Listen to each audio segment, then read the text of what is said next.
work here.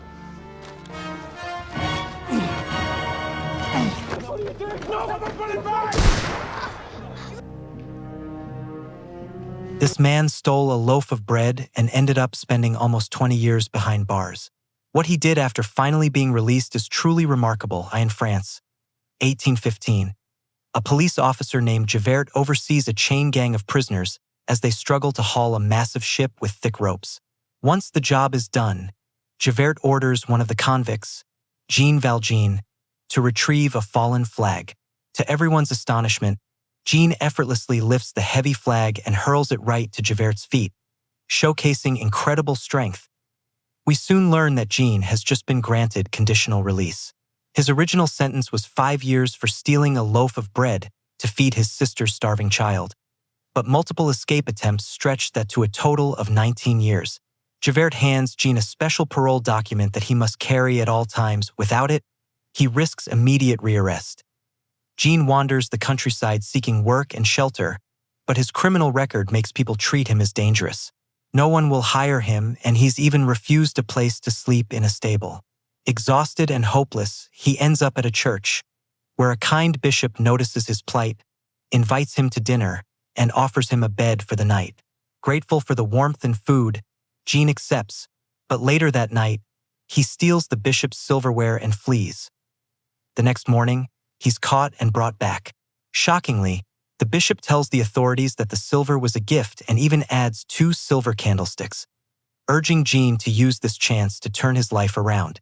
Deeply moved, Jean tears up his parole papers and throws them from a cliff, determined to start anew. 8 years pass, and Jean has become a respected factory owner and the mayor of a small town. Among his workers is Fantine, a woman scorned for her past. She has an illegitimate daughter named Cosette.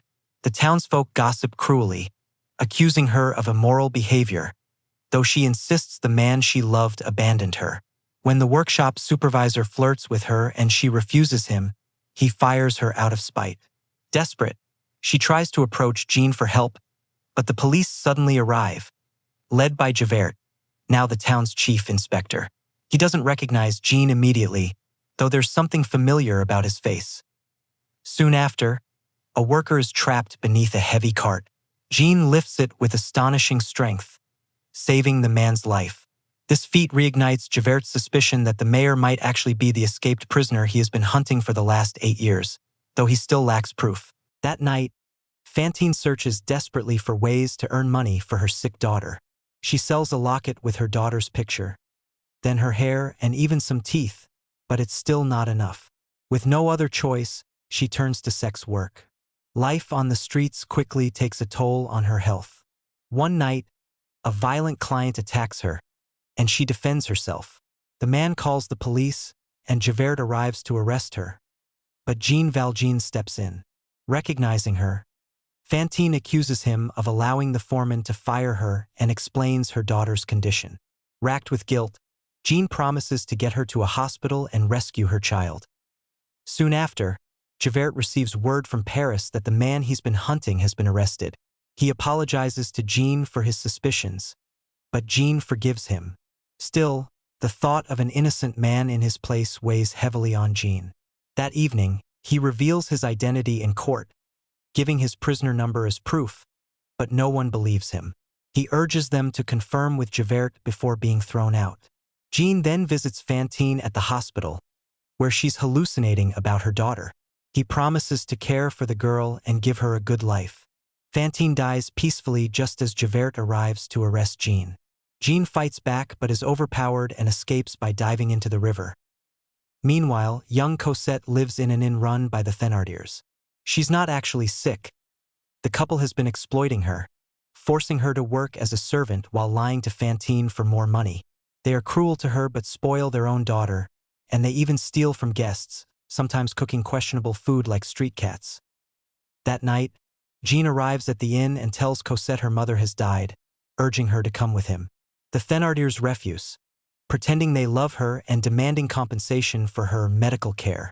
Jean pays the debt plus extra and they let her go. Shortly after Jean and Cosette leave, Javert shows up searching for them. Realizing they could have extorted more, the Thénardiers regret letting her go.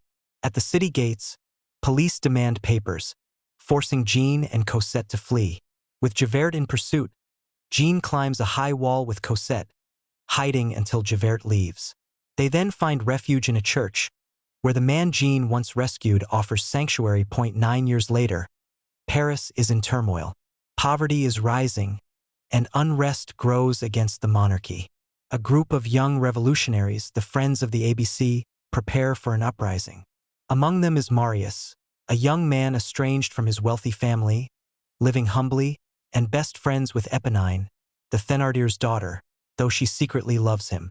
One day, Marius sees Jean and a now-grown Cosette helping the poor and instantly falls for her. The Thénardiers also spot them and try to extort Jean, but a scuffle brings Javert and his men. Jean flees with Cosette, locking eyes with Marius as they leave. The Thénardiers tell Javert who Jean is, renewing his obsession with capturing him. Marius asks Eponine to find Cosette's address. Meanwhile, Cosette, lonely from Jean's overprotectiveness, demands to know why they live in isolation, but he refuses to explain. In the garden, she meets Marius at the gate, and they confess their love while Eponine watches, heartbroken. Jean interrupts, sending Cosette inside as Marius hides. After she drops her handkerchief, Marius takes it. Moments later, the Thénardiers and their gang arrive to capture Jean, but Eponine warns him, earning a slap from her father. A nearby officer scares the gang away. Jean, thinking Javert is close, tells Cosette they're leaving for England.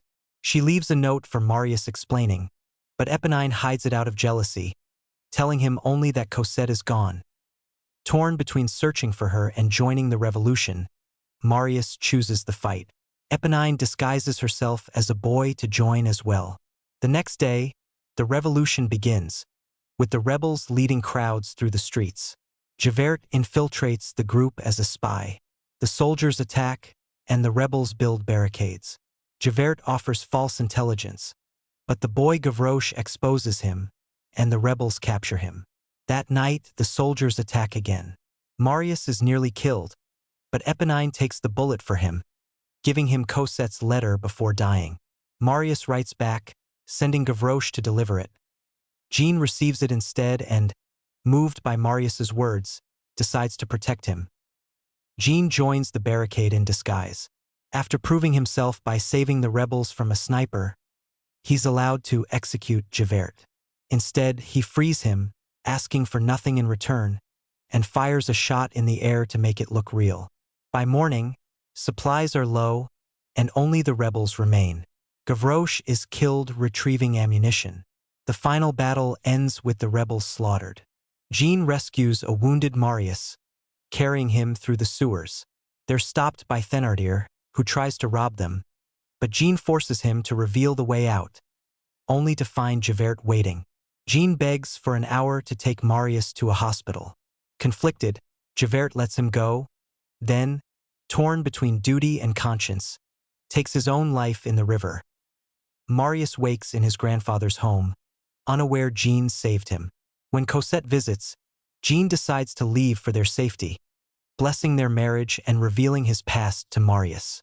At their wedding, the Thénardiers try to blackmail Marius with the story of Jean carrying a dead body through the sewers, showing the stolen ring as proof. Realizing the truth, Marius drives them out and rushes to Jean's side. They find him dying, comforted by a vision of Fantine. He dies peacefully, and his spirit joins the fallen in song for France.